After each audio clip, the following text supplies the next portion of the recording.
Hello. Hi. ഇന്ന് നമ്മുടെ ഇവിടെ ഡിസ്കസ് ചെയ്യാൻ പോകുന്നത് സൈബർ സെക്യൂരിറ്റിയെ കുറിച്ചാണ്. ഇത് ഡേ 1 ക്ലാസ് ആണ്. സോ നമ്മുടെ ഇന്റേൺഷിപ്പ് പ്രോഗ്രാമിലെ ഓപ്ഷണൽ കോഴ്സായ സൈബർ സെക്യൂരിറ്റിയാണ് ഇന്ന് നമ്മളിവിടെ എടുക്കാൻ പോകുന്നത്. സോ എൻ്റെ പേര് മുഹമ്മദ് നാസർ. ഞാൻ ഈ കമ്പനിയുടെ കോ ഫൗണ്ടറാണ്. അപ്പോൾ നമുക്ക് കോഴ്സ് സ്റ്റാർട്ട് ചെയ്യാം. അപ്പോൾ നമ്മൾ സൈബർ സെക്യൂരിറ്റി എന്ന് പറയുമ്പോൾ നമുക്ക് ആദ്യം ഹാക്കിംഗ് എന്താണെന്ന് അറിയണം. ഹാക്കിങ്ങിനെ ഡിഫെൻഡ് ചെയ്യുന്നൊരു മെത്തേഡാണല്ലോ സൈബർ സെക്യൂരിറ്റിയുമായിട്ട് നമ്മൾ ബന്ധപ്പെട്ടിരിക്കുന്നത്. സോ ഹാക്കിംഗ് എന്ന് പറയുമ്പോൾ hacking is the act of finding and exploiting weakness in a computer system or network to gain unauthorised access to data or system. അതായത് ഒരു വ്യക്തിയുടെ അനുവാദമില്ലാതെ ഞാൻ ജസ്റ്റ് കാഷ്വലായിട്ട് പറയുകയാണ്. ഒരു വ്യക്തിയുടെ അനുവാദമില്ലാതെ അല്ലെങ്കിൽ ഒരു കമ്പനിയുടെ അനുവാദമില്ലാതെ അവരുടെ സിസ്റ്റത്തിലോട്ടോ അല്ലെങ്കിൽ അവരുടെ നെറ്റ്വർക്ക് സിസ്റ്റത്തിലോട്ടോ നമ്മൾ അൺഓതറൈസ്ഡ് ആയിട്ട് ആക്സസ് ചെയ്ത് അവരുടെ ഡാറ്റ ആക്സസ് ചെയ്യാം, അല്ലെങ്കിൽ അവരുടെ സിസ്റ്റം ആക്സസ് ചെയ്യുന്നതിനെയാണ് നമ്മൾ ഹാക്കിംഗ് എന്ന് പറയുന്നത്. ഇത് പല തരത്തിലുണ്ടാവും. ഇപ്പോൾ ഒരു ഫോർ എക്സാമ്പിൾ പറയുകയാണെങ്കിൽ, ഇപ്പോൾ ഒരു വ്യക്തിയാണെങ്കിൽ ആ ഒരു വ്യക്തിയുടെ ഫേസ്ബുക്ക് നമ്മൾ ഹാക്ക് ചെയ്യും. ഫേസ്ബുക്ക് ഡീറ്റെയിൽസ് നമ്മൾ ആ വ്യക്തിയുടെ പെർമിഷനുമില്ലാതെ നമ്മളത് എടുക്കുകയാണെങ്കിൽ അതും ഹാക്കിംഗ് ആണ്.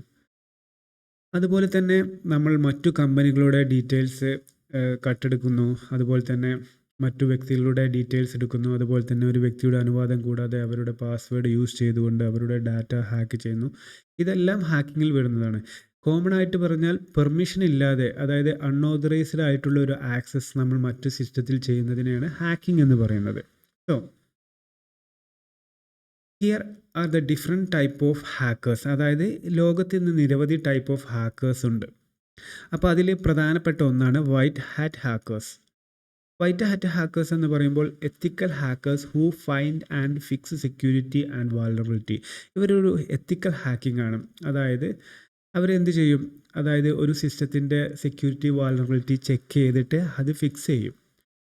അതായത് ഫിക്സ് ചെയ്തിട്ട് ആ കമ്പനിയിൽ നിന്നും റെമ്യൂണറേഷൻ വാങ്ങിക്കുക, അല്ലെങ്കിൽ അത് ഇൻഫോം ചെയ്യുക. അങ്ങനെയുള്ള ഹാക്കേഴ്സാണ് വൈറ്റ് ഹാക്കേഴ്സ് എന്ന് പറയുന്നത്. പിന്നെ രണ്ടാമത് വരുന്ന വിഭാഗമാണ് ബ്ലാക്ക് ഹാറ്റ് ഹാക്കേഴ്സ്. അതായത് ഇവർ മലീഷ്യസ് ഹാക്കേഴ്സാണ്. അതായത് ഇവർ ജസ്റ്റ് പേഴ്സണൽ ഗെയിന്, അതായത് സ്വന്തം താല്പര്യത്തിന്, അതായത് സ്വന്തം ഗെയിനിന് വേണ്ടി മറ്റുള്ളവരുടെ ഡീറ്റെയിൽസ് ചോർത്തുകയും കമ്പനിയുടെ ഡീറ്റെയിൽസ് ചോർത്തിയെടുക്കുന്ന ടീമാണ് ബ്ലാക്ക് ഹാറ്റ് ഹാക്കേഴ്സ് എന്ന് പറയുന്നത്. പിന്നെ വരുന്നതാണ് ഗ്രേ ഹാറ്റ് ഹാക്കേഴ്സ്. അപ്പോൾ ഈ ഗ്രേ ഹാറ്റ് ഹാക്കേഴ്സ് എന്ന് പറയുമ്പോൾ ഈ രണ്ട് മുകളിൽ നേരത്തെ നമ്മൾ ഡിസ്കസ് ചെയ്ത വൈറ്റ് ഹാറ്റ് ഹാക്കേഴ്സ് അതുപോലെ തന്നെ ബ്ലാക്ക് ഹാറ്റ് ഹാക്കേഴ്സും ഈ രണ്ടും ചേർന്ന ഒരു മിക്സ്ഡ് ആയിട്ടുള്ള ഒരു വിഭാഗമാണ് ഗ്രേ ഹാറ്റ് ഹാക്കേഴ്സ്. ഇവർ സം ടൈമിൽ എത്തിക്കലായിട്ടായിരിക്കും ഹാക്ക് ചെയ്യുന്നത്, സം ടൈമിൽ അവരുടെ പേഴ്സണൽ ഗെയിൻസിന് വേണ്ടിയായിരിക്കും ഹാക്ക് ചെയ്യുന്നത്. ഇങ്ങനെയുള്ള ആളുകളെയാണ് നമ്മൾ ഗ്രേ ഹാറ്റ് ഹാക്കേഴ്സ് എന്ന് പറയുന്നത്. പിന്നെ വരുന്നത് സ്ക്രിപ്റ്റ് കിൻഡൽ. സോ ഈ സ്ക്രിപ്റ്റ് കിൻഡൽ എന്ന് പറയുമ്പോൾ, അതായത് കറക്റ്റായിട്ട് ഹാക്കിങ്ങിനെ കുറിച്ച് ഒരു ഇൻഫർമേഷൻ ഇല്ലാതെ എങ്ങനെയാണ് ഹാക്കിംഗ് ചെയ്യാം, അല്ലെങ്കിൽ എങ്ങനെയാണ് ഒരു സിസ്റ്റത്തിൻ്റെ വാൾനറബിലിറ്റി കണ്ടുപിടിക്കാം, എങ്ങനെയാണ് അതവരെ ഇൻഫോം ചെയ്യാം എന്നുള്ള ഡീറ്റെയിൽസൊന്നും ഇവർക്ക് പ്രോപ്പറായിട്ട് അറിയാത്ത ഒരു വിഭാഗം ആളുകൾ അവർ ഹാക്ക് ചെയ്യാൻ ശ്രമിക്കുകയും അത് സക്സസ് ആയിട്ട് പല അബദ്ധങ്ങളിൽ ചെന്ന് ചാടുകയും അവർക്ക് അത് എന്താണ് ചെയ്യുന്നതെന്ന് മനസ്സിലാകാതെ ചിലപ്പോൾ അവർ അബദ്ധവശാൽ ചിലപ്പോൾ ചില സിസ്റ്റങ്ങൾ ഹാക്ക് ചെയ്യുകയും ചെയ്യപ്പെടാൻ ചാൻസ് ഉണ്ട്. സോ ഇങ്ങനെയുള്ള വിഭാഗത്തെയാണ് നമ്മൾ സ്ക്രിപ്റ്റ് കിൻഡൽസ് എന്ന് പറയുന്നത്. പിന്നെ വരുന്നത് ആക്ടിവിസ്റ്റ്, അതുപോലെ തന്നെ സ്റ്റേറ്റ് സ്പോൺസേഡ് ഹാക്കേഴ്സ്, പിന്നെ സൈബർ ക്രിമിനൽസ്. അതായത് ആക്ടിവിസ്റ്റ് എന്ന് പറയുമ്പോൾ hackers who attack system, political and social cases. അതായത് ആക്ടിവിസ്റ്റ് എന്ന് പറഞ്ഞാൽ പൊളിറ്റിക്കൽ ആവശ്യത്തിനോ അല്ലെങ്കിൽ സോഷ്യലായിട്ടോ ആവശ്യത്തിനോ വേണ്ടി ഹാക്ക് ചെയ്യുന്ന ഹാക്കേഴ്സിനെയാണ് ആക്ടിവിസ്റ്റ് ഹാക്കേഴ്സ് എന്ന് പറയുന്നത്. സോ പിന്നെ വരുന്നത് സ്റ്റേറ്റ് സ്പോൺസേഡ് ഹാക്കേഴ്സ്. ഇതൊരു ഗവൺമെൻറ്റിൻ്റെയോ അല്ലെങ്കിൽ മറ്റു സ്ഥാപനങ്ങളുടെയോ ഒക്കെ അണ്ടറിൽ വരുന്ന ഒരു സൈബർ വാർ ടീം, അതായത് സൈബർ വാരിയർ അതുപോലുള്ള ഒരു ടീമാണ് ഈ സ്റ്റേറ്റ് സ്പോൺസേഡ് ഹാക്കേഴ്സ് എന്ന് പറയുന്നത്.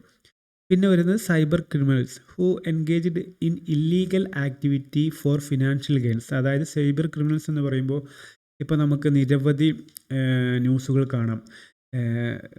അതായത് ഓൺലൈൻ തട്ടിപ്പ്, അതുപോലെ തന്നെ ക്രെഡിറ്റ് കാർഡിൻ്റെ ഡീറ്റെയിൽസ് ചോർത്തി, അതുപോലെ തന്നെ ഇമെയിൽ അഡ്രസ്സ് ചോർത്തി, ഇൻസ്റ്റാഗ്രാം ചോർത്തി, എന്നിട്ട് അതായത് നല്ല നല്ല ഫോളോവേഴ്സുള്ള ഇൻസ്റ്റാഗ്രാംസൊക്കെ ഹാക്ക് ചെയ്തുകൊണ്ട് അവരുടെ ഫോളോവേഴ്സിന് ഇവരെ സ്വന്തം ആവശ്യങ്ങൾക്ക് വേണ്ടി ഉപയോഗിക്കുന്ന രീതിയിലൊക്കെ ചെയ്യുന്നു. ഇതൊക്കെ ഒരു സൈബർ ക്രിമിനൽസാണ് ഈ സൈബർ ക്രിമിനൽസ് എന്ന് പറയുന്ന വിഭാഗത്തിൽ വരുന്നത്. അപ്പോൾ ഇത്രയും ഹാക്കേഴ്സാണ് നിലവിൽ ഇന്ന് വേൾഡിൽ ഉള്ളത്.